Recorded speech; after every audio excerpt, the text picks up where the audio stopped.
সকালের টিফিনের জন্যে তৈরি হয়ে গেছি। এই যে রেডি করে নিয়েছি রুটি, এই যে করে নিয়েছি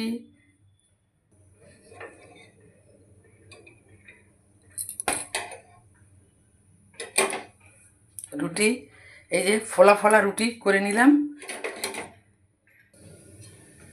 এই যে কর্তামশাইয়ের জন্য 3 কোনা পরোটা ভেজে নিলাম। উনি আবার রুটি খেতে একটু অপছন্দ করে, আমি আবার রুটিটা খুব বেশি পছন্দ করি, তাই ভেজে নিলাম। আমাদের সকালের টিফিন তৈরি, চলো আমরা খাওয়ার টেবিলে বসে পড়ি।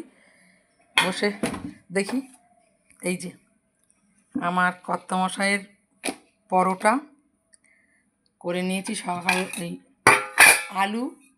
আলু দিয়ে একটা তরকারি করে নিয়েছি, দেখো 5 ফোড়ন শুকনো লঙ্কা ফোড়ন দিয়ে। আর আমি নেব রুটি, আমার জন্য রুটি।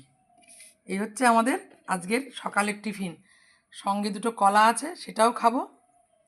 তাহলে চলো খাওয়া শুরু করি। তুমি চলে এসো, তোমার টিফিন বেড়ে ফেলেছি। চলো বন্ধুরা, তোমরা সব কে কেমন আছো? নিশ্চয়ই ভালো আছো, ভালো থাকো,